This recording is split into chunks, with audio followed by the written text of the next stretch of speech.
డబ్బు, అనారోగ్యం, ఉద్యోగం, వ్యాపారం, అప్పులతో బాధపడుతున్నారా? మీకోసమే లాంచ్ యువర్ ఫ్యూచర్ ప్రోగ్రామ్. అందరికీ జై హింద్. ఇప్పుడు ఇండియా అండ్ యుఎస్ మధ్యలో జరుగుతున్న ట్రేడ్ వార్ కానీ, అమెరికాకి విరుద్ధంగా వెళ్తున్న దేశాలు కానీ ఒక ఇష్యూ మీద మాట్లాడుతున్నారు.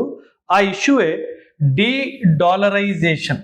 అండ్ ఈ డీ-డాలరైజేషన్ వల్ల మన దగ్గర ఉన్న డాలర్స్ మన ఫారెక్స్ రిజర్వ్స్కి ఎలా ఎఫెక్ట్ అవుతుంది. అండ్ చాలామంది మన ప్రభుత్వం ఇప్పుడు గోల్డ్ ఎక్కువగా కొనుక్కోవాలి, మరెన్నో విషయాలు ఈ టాపిక్కి సంబంధించి ఈ వీడియోలో మాట్లాడతాను, జాగ్రత్తగా వినండి. ఫస్ట్ ఆఫ్ ఆల్, మన దేశంలో ఫారెక్స్ రిజర్వ్స్ అని ఆర్బీఐ దగ్గర ఫారెక్స్ రిజర్వ్స్ అని చెప్పేసి ఉంటాయి. మనకి ఎలాగైతే మన ఇంట్లో సేవింగ్స్ ఉంటాయో మన డబ్బులు, అలా మన దేశం డబ్బులు కూడా ఆర్బీఐ సేవ్ చేస్తుంది. దాన్ని ఫారెక్స్ రిజర్వ్స్ అంటారు. ఫారెక్స్ అంటే ఫారిన్ కరెన్సీ అన్నమాట. ఫారిన్ కరెన్సీని ఫారెక్స్ అంటారు. రిజర్వ్స్ అంటే మనం దాచుకున్న డబ్బు. మనం అంటాం కదా సర్ప్లస్. మనకి నెలవారీ జీతంలో మనం 5,000 10,000 ఎలాగైతే సేవ్ చేసుకుంటామో అలా మనం సంపాదించిన డాలర్స్లో సేవ్ చేసుకొని ఆర్బీఐ రిజర్వ్స్ మెయింటైన్ చేస్తుంది. మనం దీన్ని మన సేవింగ్స్ అని కూడా అనొచ్చు. ఇప్పుడు మనం ఆర్బీఐ ఫారెక్స్ రిజర్వ్స్ చూసుకుంటే గనక అందులో ముఖ్యంగా 3 కాంపోనెంట్స్ ఉంటాయి. అందులో డాలర్ కాంపోనెంట్ చాలా పెద్ద ఎత్తున ఉంటుంది. ఆ తర్వాత గోల్డ్, ఆ తర్వాత ఐఎంఎఫ్ కరెన్సీ అని చెప్పేసి ఉంటుంది. ఈ 3 ఏంటో చెప్తాను, వినండి. ఈ dollar, gold and IMF currency, ఈ 3 కలిపితే మన ఫారెక్స్ రిజర్వ్ తయారవుతుంది. అండ్ ఈరోజు డేట్లో మన దగ్గర ఉన్న ఫారెక్స్ రిజర్వ్స్ $704 బిలియన్. అంటే దీన్ని ఎప్పుడు డాలర్స్లోనే మెజర్ చేస్తారు. మనం డాలర్ ఒక్కటే తీసుకుంటే గనక మన దగ్గర దాదాపు $616 బిలియన్ అమెరికన్ డాలర్స్ ఉన్నాయి. అండ్ గోల్డ్ రిజర్వ్స్ వచ్చేసి దాదాపు $65 బిలియన్ గోల్డ్స్ ఉన్నాయి. అండ్ అరౌండ్ $18 బిలియన్ వరకు మన దగ్గర ఐఎంఎఫ్ కరెన్సీ కూడా ఉంది. ఐఎంఎఫ్ కరెన్సీ ఎలా అంటే ఒక basket of currencies, 5 currencies average తీసుకొని ఐఎంఎఫ్ కరెన్సీ తయారు చేయబడుతుంది. ఇప్పుడు అందరూ ఏమంటున్నారంటే అమెరికా ఎలాగైతే ఇప్పుడు ట్రేడ్ వార్ చేస్తుందో మొత్తం ప్రపంచంలో డాలర్ని ముఖ్యంగా వాడతారు కాబట్టి అమెరికా డాలర్తో ఎప్పుడైనా మనల్ని కంట్రోల్ చేయొచ్చు, అందుకే మనం డీ-డాలరైజేషన్ చేయాలి అని మాట్లాడుతున్నారు. అండ్ మన ప్రభుత్వం దగ్గర ఆల్రెడీ $616 బిలియన్ ఉన్నాయి. ఇప్పుడు ఈ డాలర్ రేట్ వరల్డ్లో అసలు ఎలా పెరుగుతుంది, ఎలా తగ్గుతుందో చెప్తాను, వినండి. ప్రపంచ దేశాలందరూ వాళ్ళ రిజర్వ్స్ ముఖ్యంగా డాలర్స్లోనే పెట్టుకుంటారు.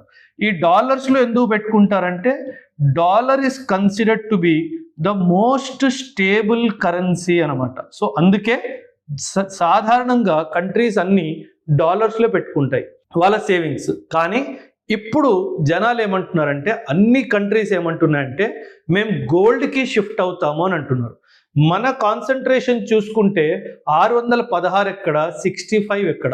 సో చాలామంది ఏమంటున్నారంటే ఈ డాలర్స్ని మనం డంప్ చేసి మనం గోల్డ్లో మన రిజర్వ్స్ని క్రియేట్ చేయాలి లేదా పెంచుకోవాలి అని చెప్తున్నారు. సో దీనివల్ల లాభం ఏంటి, దీనివల్ల నష్టం ఏంటి, మరెన్నో విషయాలు చెప్తాను, వినండి జాగ్రత్తగా. ఫస్ట్ ఆఫ్ ఆల్, ఈ రిజర్వ్స్ డాలర్స్లోనే ఉంటాయి, ఎందుకంటే dollar is a stable currency కాబట్టి.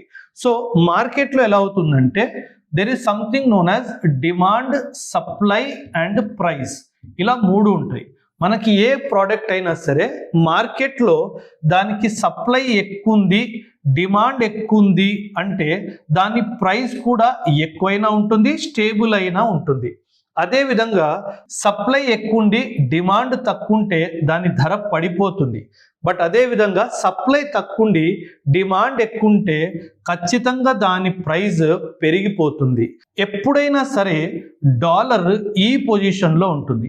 ఎందుకు ఇలా ఉంటుందంటే డాలర్ సప్లైని అమెరికా కంట్రోల్ చేస్తుంది. ఆ డాలర్ సప్లైని కంట్రోల్ చేస్తుంది.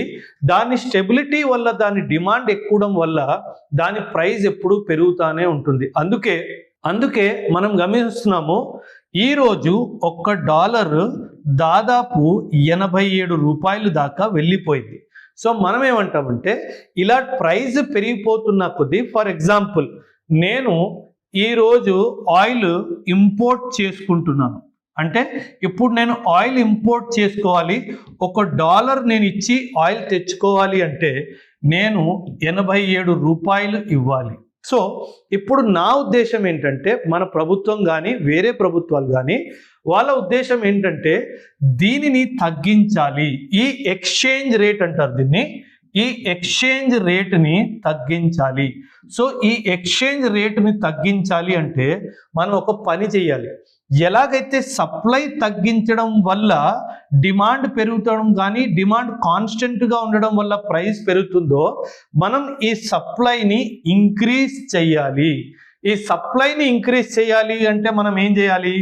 మన దగ్గర ఉన్న డాలర్ని తీసుకెళ్ళి ఇంటర్నేషనల్ మార్కెట్లో సప్లై విధంగా డంప్ చేయాలి. అప్పుడు ఏమవుతుంది? డాలర్ సప్లై పెరిగిపోతుంది, డిమాండ్ కాన్స్టెంట్గా ఉంది అనుకోండి, ఆటోమేటిక్ డాలర్ ధర పడిపోతుంది. ఈ డాలర్ ఎక్స్చేంజ్ రేట్ పడిపోయింది అనుకోండి, ఇది మేబీ $1 = 70 రూపీస్ రావచ్చు, $1 = 75 రూపీస్ కూడా రావచ్చు. ఇలా కంపారిజన్లో ఎక్స్చేంజ్ రేట్ పడిపోతే మనం $1కి తక్కువ డబ్బులు ఇచ్చి మన ఇంపోర్ట్ బిల్ కాస్ట్ కూడా పడిపోతుంది. అండ్ మనం ఎందుకు చేయాలి ఇదంటే 2 కారణాలు. ఎందుకంటే మనం ఇంపోర్ట్ ఎకానమీ, మనం ఎక్కువ శాతం ఇంపోర్ట్ చేసుకుంటాం కాబట్టి మనకి ఇది తక్కువ ఉంటే మనకు మంచిది అన్నట్టుగా చాలా మంది అంటున్నారు. రెండో విషయం ఏంటంటే, కానీ ఒకవేళ మన ఎకానమీ ఎక్స్పోర్ట్ లెడ్ ఎకానమీ అనుకోండి, కాకపోతే మన ఎకానమీ ఎక్స్పోర్ట్ లెడ్ అంటే అప్పుడు $1 = 87 అని మాట్లాడుకున్నాం కదా, $1 = 70 రూపీస్ అయ్యింది అనుకోండి, అప్పుడు ఏమవుతుందంటే మన ఎక్స్పోర్ట్స్ కూడా నెగటివ్ ఎఫెక్ట్ అవుతాయి. ఎక్స్పోర్ట్స్ కూడా నెగటివ్ ఎఫెక్ట్ అవుతాయి. అందుకే మన ప్రభుత్వం ముందుగానే ఏం చేసిందంటే, నేను ఇప్పుడు చాలా ఎక్స్పోర్ట్స్లో నేను అసలు ఈ ఎక్స్చేంజ్ రేట్ గొడవ లేకుండా నేను రూపీలోనే ట్రేడ్ చేస్తాను అని చెప్పేసింది. ఈ రూపీలోనే ట్రేడ్ చేయడం వల్ల ఏమవుతుందంటే, మనకి డాలర్కి రూపాయికి ఎక్స్చేంజ్ రేట్ తగ్గిపోయినా మనకి నెగటివ్ ఎఫెక్ట్ ఉండదు. అండ్ మనం ఇలా డబ్బులు, ఈ డాలర్స్ మన రిజర్వ్స్ నుంచి తీసేసి మనం బంగారం పెంచాలి. బంగారం పెంచితే దీనివల్ల కూడా నా కరెన్సీలో కూడా ఇంకా బలం వస్తుంది అని ఉద్దేశము చాలా మంది చెప్తున్నారు. అంటే ఎకానమిస్టులు ఏం చెప్తున్నారంటే, ఇంకా దీనిని తగ్గించేసి మనం దీన్ని పెంచాలి అని చెప్పేసి అంటున్నారు. సో ఇప్పుడు జనరలీ అమెరికా ఏం చేస్తుందంటే, చాలా తెలివిగా అమెరికా చాలా గోల్డ్ని పర్చేస్ చేస్తుంది. అమెరికా చాలా గోల్డ్ని పర్చేస్ చేస్తుంది, కానీ దీన్ని అఫీషియల్గా డిక్లేర్ చెయ్యదు. ఎందుకు అఫీషియల్గా డిక్లేర్ చేయదంటే దానికి చాలా కారణాలు ఉన్నాయి. సో ఇప్పుడు ఏమవుతుందంటే, కరెన్సీకి బలం, కరెన్సీకి స్ట్రెంగ్త్ గోల్డ్ హోల్డింగ్స్ నుంచి వస్తుంది. కరెన్సీకి స్ట్రెంగ్త్ ఎక్కడి నుంచి వస్తుంది? గోల్డ్ హోల్డింగ్స్ నుంచి వస్తుంది. అంటే మన రూపాయి విలువ, మన దేశం దగ్గర ఎంత గోల్డ్ ఉందో దాని మీద కూడా చాలా శాతం వరకు డిపెండ్ అయి ఉంటుంది. సో మన దగ్గర గోల్డ్ పెరిగిందంటే మన రూపాయి బలం కూడా పెరుగుతుంది. కానీ అమెరికా ఏం చేస్తుందంటే, ఎవ్వరికీ చెప్పకుండా సీక్రెట్గా గోల్డ్ని హోల్డ్ చేస్తూ ఉంటుంది. ఈ గోల్డ్ ఎందుకు డిక్లేర్ చేయదు అంటే, ఈ డిక్లేర్ చేస్తే అమెరికాకి $36 ట్రిలియన్ అప్పు ఉంది. అప్పుడు IMF ఏమంటది, నీ దగ్గర ఇంత గోల్డ్ ఉంది కదా, నువ్వు ఫస్ట్ అప్పు తీర్చేయని చెప్తుంది. సో అందుకే ఈ అప్పు తీర్చకుండా ఉండాలి అన్న ఉద్దేశంతో అమెరికా ఇలా తన దగ్గర ఉన్న గోల్డ్ని డిక్లేర్ చెయ్యదు. సో నా ఉద్దేశం ఏంటంటే, మనము ఖచ్చితంగా ఇంకా అమెరికా ఈ డాలర్ డిపెండెన్స్ని తగ్గించి మేబీ ఒక $100-200 బిలియన్ గోల్డ్ క్వాంటిటీని ఇంకా ఇంక్రీజ్ చేస్తే, ఒకవైపు ఇలా అమెరికన్ డాలర్ మార్కెట్లో వెళ్ళి సప్లై ఇంక్రీజ్ అయితే డాలర్ కూడా క్రాష్ అవుతుంది అండ్ మనకు కూడా గోల్డ్ వస్తుంది, అమెరికా కూడా బుద్ధి చెప్పినట్టు అవుతుంది అన్నది నా ఉద్దేశం. సో దీనిపైన మీ అభిప్రాయం కూడా ఖచ్చితంగా కమెంట్స్లో తెలియజేయండి. థ్యాంక్ యూ అండ్ జై.